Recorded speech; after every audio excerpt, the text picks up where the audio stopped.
Hello everyone, welcome back to the channel. I am Dr. John. Before we start talking about today's topic, I want you to take a moment and think about someone you really care about. Maybe it is your mother or your father. Maybe it is a grandparent. Maybe it is you. Now imagine watching that person slowly start to forget things. At first it seems like no deal. They forget things like where they put their keys or what they were going to do. They might even forget what they ate for breakfast. Then things start to get worse. They forget names. They forget faces they know well. One day they might even forget you. That is the part that hurts the most. Here is something that might surprise you. As a doctor who has taken care of adults for years, I have seen that some medicines that older adults take every day can actually make them more confused and forgetful. These medicines can even make them seem like they have dementia. The scary part is that most families do not suspect that the medicine is the cause. Even doctors do not always make the connection away. People just think it is because they are getting older. They think mom or dad is just slowing down naturally. What if that is not true? What if the real reason is the pill they took this morning? Stay with me because what I am about to share with you could really make a difference in someone's life. I mean that. This video is not meant to scare you. It is meant to inform you and make you aware of something that you might not know about. If you are an adult or if you take care of one, I need you to keep watching. Every medicine I am about to talk about is taken by millions of adults every day. The first step to protecting someone is to know what questions to ask. Before we start, I need to make one thing clear.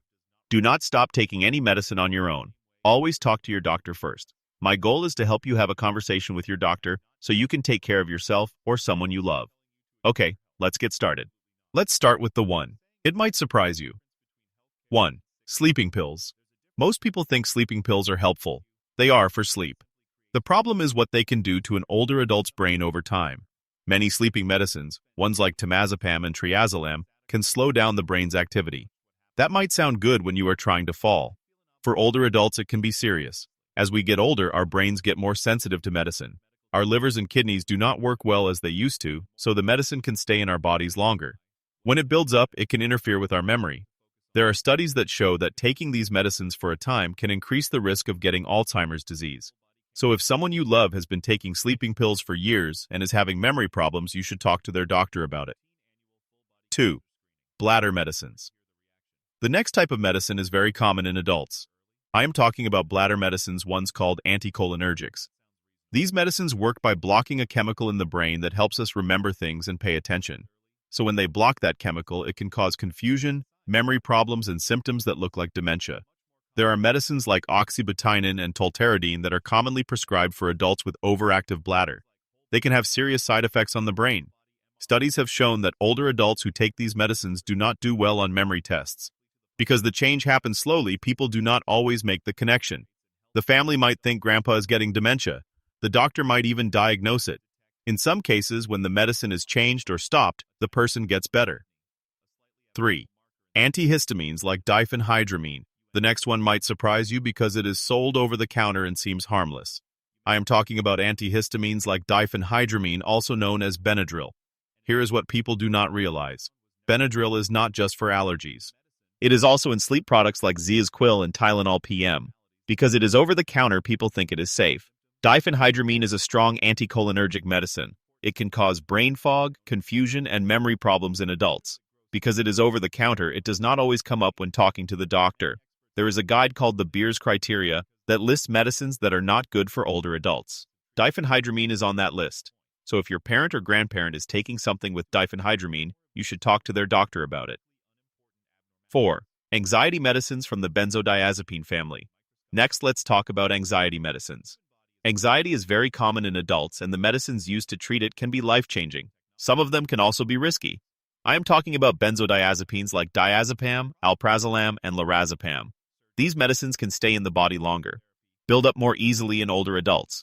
They can interfere with memory, increase the risk of falls. Over time, the impact on cognition can get worse. The brain gets used to these medicines.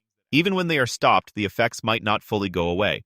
That does not mean these medicines should never be used. It does mean that they should be used carefully and reviewed regularly. 5. Certain heart medicines. Now let's talk about heart medicines. Some beta blockers and antiarrhythmic drugs can affect the brain, cause depression, fatigue, and memory problems. Medicines like propranolol and atenolol have been linked to side effects in older adults. Then there is amiodarone, which is used to control abnormal heart rhythms. Amiodarone can affect the brain, cause neurological problems. It stays in the body for a time and can affect many organs. Older adults taking this medicine need to be careful and talk to their doctor if they notice any changes in their memory or thinking. 6. The cumulative burden of medicines. This next one worries me because it is so common. I want to talk about medicines again, but this time in a broader way. This includes antidepressants, anti-nausea medicines, and antispasmodic drugs. Each one, on its own, might seem okay. Many older adults are taking several medicines at the same time. That is when the problems start. The medicines can add up, cause serious cognitive side effects. So it is very important to review all the medicines and talk to the doctor about any concerns. The real danger starts to show up at this point. This is what doctors call burden or anticholinergic load. It means that even if each individual drug only contributes a little, the total combined effect on the brain's acetylcholine system can become extremely powerful. The total combined effect of these medications on the brain's acetylcholine system is what clinicians refer to as burden or anticholinergic load. Researchers have even created something called the anticholinergic cognitive burden scale to help measure burden. Studies show that patients with a higher anticholinergic burden tend to have worse cognitive performance and a greater risk of progressing to dementia. Anticholinergic burden is one of the important concepts in geriatric medicine, and it still does not get nearly enough attention in routine care. 7. Proton pump inhibitors. Now let's talk about a category that makes some people uncomfortable because these medications are often viewed as simple, helpful, and routine. I'm talking about proton pump inhibitors or PPIs. Medications like omeprazole, esomeprazole, lansoprazole, and pantoprazole. These medications are commonly prescribed for acid reflux, GERD, ulcers, and other gastrointestinal conditions. Many seniors stay on proton pump inhibitors for years. Here's where things get interesting. There is a growing body of research suggesting that long-term PPI use may be linked with an increased risk of dementia. The exact reason is still being studied. There are several possible explanations for this link between proton pump inhibitors and dementia. One theory is that these medications can reduce absorption of nutrients such as vitamin B12 and magnesium, both of which are essential for healthy brain function. Vitamin B12 deficiency in particular can cause symptoms that may look almost identical to dementia. Another theory involves the gut-brain axis, the communication system between the tract and the brain. Long-term PPI use can significantly alter the gut microbiome, and newer research suggests that this may have consequences for brain health and increase the risk of dementia. One large study from Germany published in JAMA Neurology found that regular PPI use was associated with a risk of dementia in older adults. Now, more research is still needed on the link between proton pump inhibitors and dementia. The concern is strong enough that if someone has been taking a PPI for a year, 2 years, or much longer, it's worth asking whether the medication is still truly necessary. 8. Opioid pain medications. Number 8 is pain medication. Opioid-based pain relievers such as oxycodone, hydrocodone, morphine, and tramadol.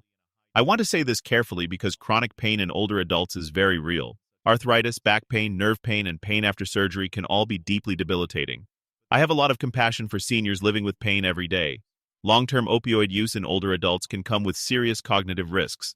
These medications can produce sedation, slowed thinking, reduced concentration, and mental dulling.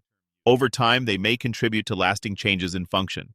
There is also something called opioid-induced hyperalgesia, where prolonged opioid exposure can actually make a person more sensitive to pain of less. Some opioid medications also contribute to burden, which adds even more stress to the brain. Perhaps most concerning, opioids can become especially dangerous when combined with other medications that depress the central nervous system.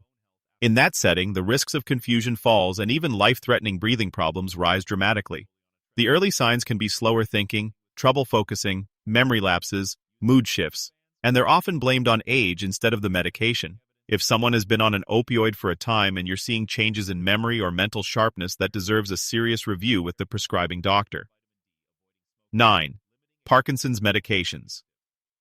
Now we come to number 9, and in some ways this may be the most complex category of all. Medications used to treat Parkinson's disease. Let me be absolutely clear. I am not saying that people with Parkinson's should stop their medication. Not at all. Drugs used for Parkinson's, including levodopa, dopamine agonists such as pramipexole and ropinirole, and anticholinergic Parkinson's medications like trihexyphenidyl, are often essential for controlling motor symptoms. Patients and families also need to understand that some of these medications can produce profound cognitive and psychiatric side effects in older adults. These can include hallucinations, delusions, confusion, impulsive behavior, and worsening cognition. Dopamine agonists in particular have been associated with control problems, and in some cases, they can worsen psychosis or cognitive dysfunction. Meanwhile, Parkinson's medications add even more to that anticholinergic burden we've been talking about throughout this video. The difficult part is that Parkinson's disease itself already increases the risk of dementia. So when cognitive changes begin, it can be very hard to know whether the disease is progressing, the medication is. Both. That is why people with Parkinson's need close neurological follow-up, regular cognitive monitoring, and immediate medical attention if any new confusion or psychiatric symptoms appear. Now that we've gone through all 9 categories, let's talk about what to do with this information. Because I know some of you are listening now and feeling uneasy. Maybe you're mentally going through your medicine cabinet. Maybe you're counting how pills your loved one takes every day. Maybe you're wondering whether this applies to you. So let's bring this into terms. The first concept I want you to understand is polypharmacy. Polypharmacy simply means taking medications at the same time. Among seniors, it is incredibly common. The average adult over 65 may be taking 5, 6, or 7 prescription medications. Some take more than that. The problem is that once you start layering drugs together, the interactions become complex. The cumulative burden on the brain, kidneys, liver, and whole body can become substantial. And here's the reality. Many of these combinations were never thoroughly studied in the kinds of adults who take them in the real world. Clinical trials are often done on healthier people, not 78-year-olds with several chronic conditions and a long list of medications. That is exactly why every senior should have medication reviews. By that I mean sitting down with a doctor, ideally with a clinical pharmacist as well, and reviewing absolutely everything being taken. Every prescription, every over-the-counter product, every vitamin, every supplement. Lay it all out and ask the questions. Do I still need this medication? Is there a safer option? What are the cognitive risks at my age? Could this dose be lowered? What would happen if this medication were gradually reduced under supervision? That kind of review can change lives. There is actually a growing movement in medicine called deprescribing. It means exactly what it sounds like, carefully and safely reducing medications that may no longer be needed or may be causing more harm than benefit. Research on deprescribing in adults has shown improvements in cognition, physical function, quality of life, and in some cases, even survival. More medication is not always medicine, especially in seniors.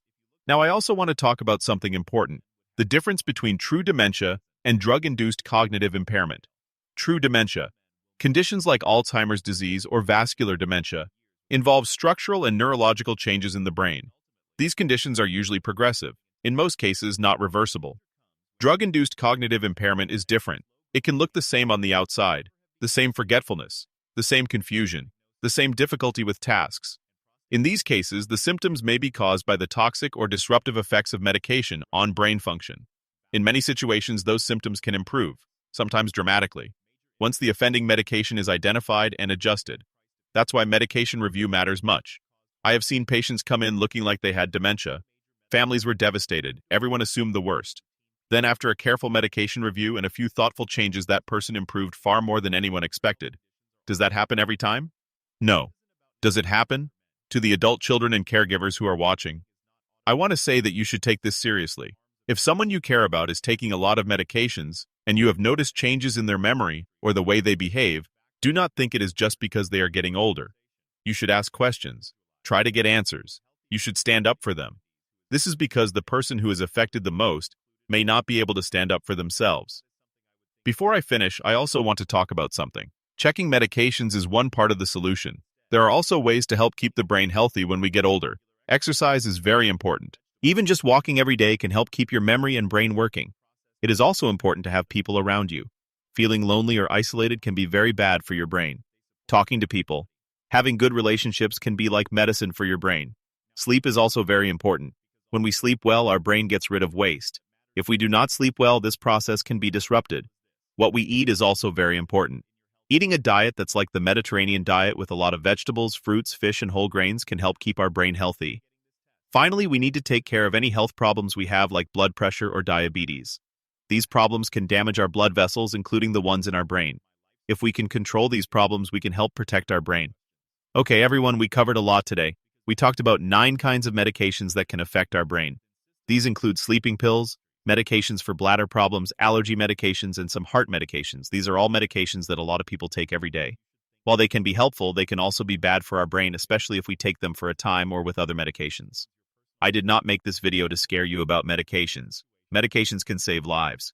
I want to help you ask questions and think carefully about whether you really need all the medications you are taking. My goal is to help you make decisions about your health and the health of the people you care about. I am Dr. John, and I want to give you information that's helpful and respectful. If you found this video helpful, please share it with someone you know.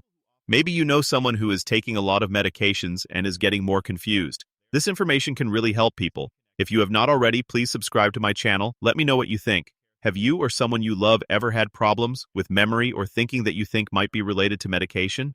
I read all the comments. I really want to hear about your experiences. Until time, take care of yourself and take care of each other. I will see you in the video.